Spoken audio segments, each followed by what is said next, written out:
Hey guys, it's Calvary Studios here, and in today's video, I'm going to be reviewing the long-awaited New-For-2025 coaster at Six Flags Great Adventure Flash Vertical Velocity.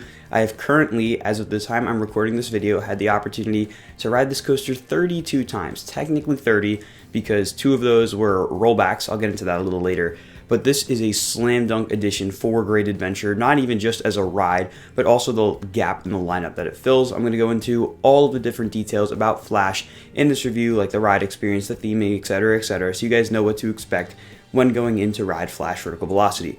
Now, obviously, the elephant in the room with this ride is the capacity. And I'm not going to lie, the capacity is not great. The dispatches were really good on all of my visits. The crew has been breaking into the ride very quickly, so they're going to be pumping these trains out as fast as they can.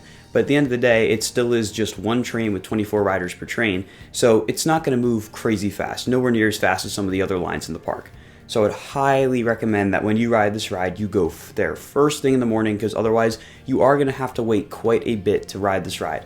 A full queue can probably go up to 3 hours if I had to guess, so just keep that in mind. You're going to want to hit it early, and if you see the queue kind of pouring into the Cyborg extended queue, probably an hour, maybe something like that, because typically what happens is at the lockers, there's not enough lockers to accommodate the queue space that lies ahead, so not all of the queue space winds up being filled after the lockers, which can make the line look longer than it really is. There are typically a lot of switchbacks in that queue building that just aren't filled. So again, it'll look longer than it really is. It's really not that bad of a line. And as for the queue itself, theming-wise, there is more theming being added as the season goes on. Even on opening day compared to media day, there was some new stuff. A lot of stuff from Cyborg is still there, and they kind of used it to tie into Flash. You can see little remnants of Cyborg throughout the queue. But there's these little posters in the queue kind of getting you into the story of the ride, and there is a story here. If you listen to the spiel and you kind of understand the ride's audio when it is working, you definitely can understand what they're going for. Essentially, the theme is that you're volunteering for Project Vertical Velocity, which is like this initiative to essentially break through the Speed Force. It's a little loose, but you can definitely understand what they're going for. Think something like Hulk at Islands of Adventure is kind of reminiscent of that, just with Flash instead. So the whole queue is kind of themed to Star Labs, like you're going to be experimented on. They have all these different schematics in the queue of the train and the layout and stuff like that. And when you get into the queue building, you're going to see some banners showing off other members of the Flash team, I guess you could call it. There's other Star Labs things. And like I said, more is going to be added as time goes on. There's going to be a lot of really cool effects in there. So the theming is going to continue to be enhanced over time. You can also see a lot of reused elements from Green Lantern as well. Those canopies that cover both the lockers and up by the Flash Pass merge point, those are both from Green Lantern's queue, which is kind of cool to see that repurposed, and they add a little Flash thing on it. So the ride itself is presented very well, especially considering the fact that so much change happened late in its development. I think they really did do a great job with what they had to work with, and like I said, it's going to continue to improve over time. Now, when you get onto the ride, you're going to have an over-the-shoulder restraint with a vest, and I have to say this might be one of my favorite restraints ever, at least my favorite restraints that have a vest or an over-the-shoulder, because these vests are really accommodating. There's a lot of space, especially if you're on the smaller side, there's a lot of space between yourself and the vest, so the vest really does not prohibit any airtime. You're going to get a lot of airtime on this ride. Even if you're stapled, you can still wiggle around a little bit. Granted, being stapled on this ride, not very comfortable, but that's kind of the case for any ride. I do think overall the restraints were probably my biggest surprise with this ride, because again, you hear that it's going to have vests, and having ridden other Vekoma coasters, the older style that have been retrofitted with their vests, they're really tight on those rides, and I'm very happy to see that on the new gen Vekoma thrill coasters, it's not like that. As for where you're going to want to sit on this coaster, I think very front or very back is both really good. I do have a slight preference towards very back. I just think that for the most part, the elements hit a little bit better in the back, but any seat you ride on this ride is going to be great. Just the forces are more enhanced towards the very front and the very back. The very front is going to give you slightly stronger airtime on that double up, while the back row is going to give you a really great feeling on that first vertical spike, as well as dragging you through the rest of the layout, which we'll get into in a second. So it's really up to you. I would try the back first if you are able to, and then try the front later. This is the kind of ride that you're really going to want to ride as many times as possible, which I know is very difficult because it has such low capacity. It's going to be a really popular ride. You have a ride that can only seat 24 riders per train on one train, on top of it being the new coaster at the park, where a lot of other rides were just removed. So yeah, it's going to be very difficult to get a lot of rides in. I only have as many rides as I do because of media day and a combo of just being able to kind of catch the ride at the right time when the line isn't too crazy, which is why I highly recommend going there first thing. So when you get in, you're gonna pull down your restraint like I said, and then you dispatch. Now the on-ride audio has been a little hit or miss lately. Out of my 32 rides, only 2 of them have had the audio actually fully working and synced up. And I think they're still working out some kinks with that. On my later rides, it sounded like it was just the ambient station audio playing throughout the ride. So like I said, in time that will definitely be corrected. They're still getting used to the new system. But when the audio is on, it really does enhance the ride. It's not what we heard last year. Last year when the ride was testing, we heard like the Flash CW theme playing. It is definitely not that. It's a really like kind of amped up, like almost rave style song, but it fits perfectly with the lab style theming.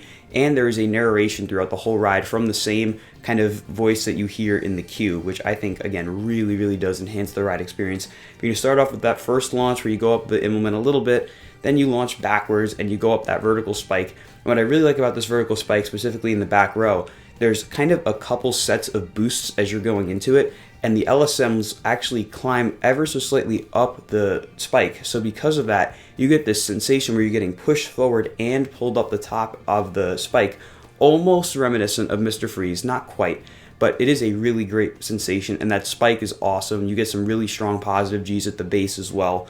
Really great element there, but again, you kind of have to be in the back for it to be very good. In the front, you almost get no vertical velocity, so to speak, on that spike, which you could see from off-ride too. But then you launch up to full speed, 59 miles an hour, and you go through that Immelman stall. And this may be the best stall on any coaster I've ever seen. Granted, I haven't been overseas, and I haven't been on quite every coaster in the US, but I've been on most, and this is probably the best stall for hang time I've ever seen. You are getting at least 3 full seconds of just pure weightlessness hanging up against that vest. It is absolutely amazing, and every time I ride, it just gets better and better. And the exit of the stall even is great too. This is why I like sitting in the back row, because when you exit the stall, you're going to get whipped out and get this crazy lateral sensation getting thrown to your side, which is awesome. Then you hit another boost and jump up into the double up. Double up is definitely stronger in the front row, but you're still going to get some great airtime no matter where you sit.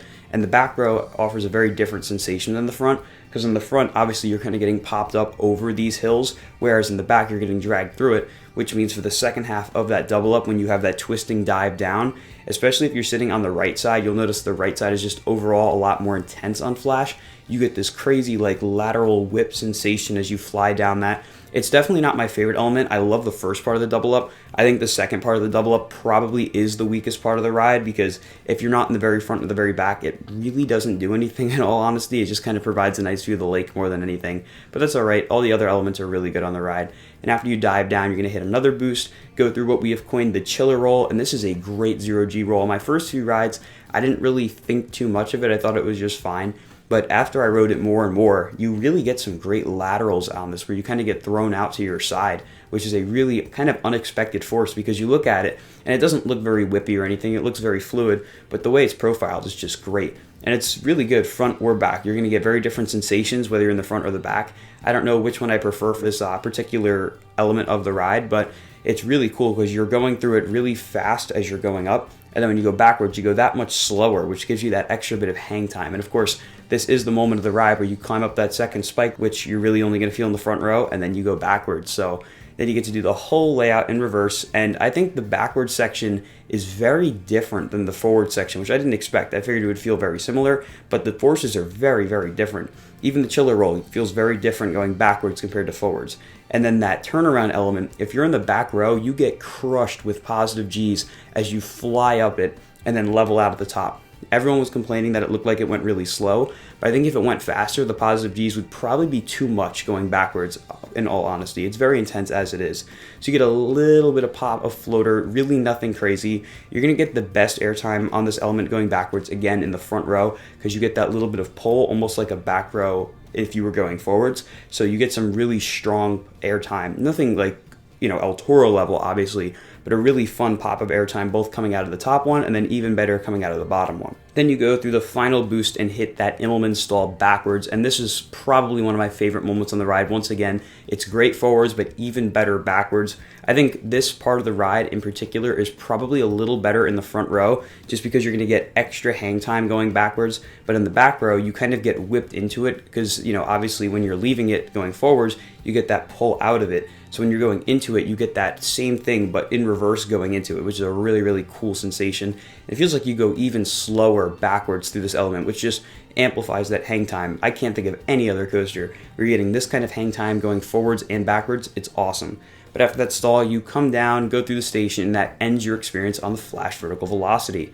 So overall, I'm like a really, really big fan of this ride. I'm not gonna lie, on my first couple of rides, I wasn't overly impressed. I mean, granted, it came with a lot of waiting before I got on my first ride, so maybe it was that coupled with the fact that I was just, ready to get on. But as you ride this ride more and more, at least for me, I just started liking it more and more. It is easily a top 4 coaster in the park, and it could even climb higher with more rides. It is just the complete package because it introduces you to every force on a coaster. You got the airtime, the hang time, you've got the weightlessness on the spike, you've got launches, laterals. Every single sensation on a coaster is here on Flash, which I think is what helps to make it such a great fit in the lineup, at least as a ride experience.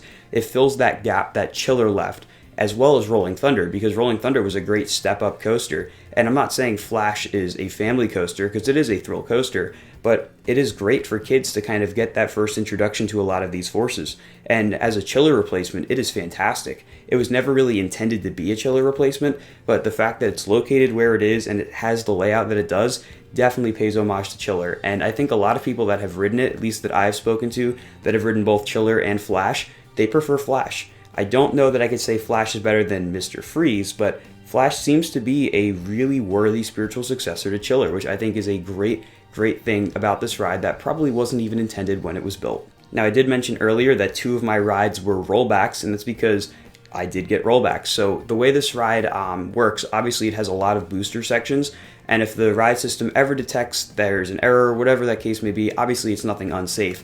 It's just the over-engineered computer system doing its job. It'll stop you on one of the booster sections. I, for both of mine, got stopped on boost 1, which is right after the Immelman going into the double up. And what it does is it kind of slows you down there, you stop, eventually maintenance and the staff will come up and evacuate you from there, and then not long after it relaunches and does a swing launch sequence and then is ready for riders not long after. It's a really, really cool way that they're able to do it, where this ride will never ever valley. I know a lot of coasters, like Mr. Freeze especially, it'll valley in a really unfortunate spot where they have to winch it up. Same thing with Vekoma boomerangs, the old style. So really, really good design improvement from Vekoma here, having a booster section in every valley, because it is literally impossible for this ride to ever need to be taken off the track or winched up. It can always self-recover, which I think is a really, really cool aspect of the ride.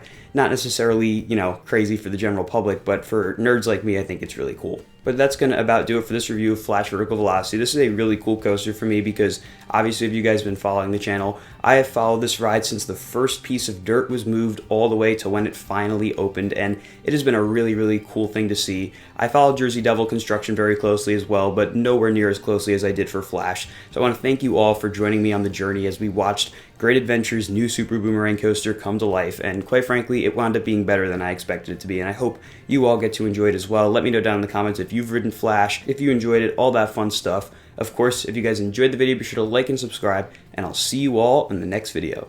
Goodbye, guys.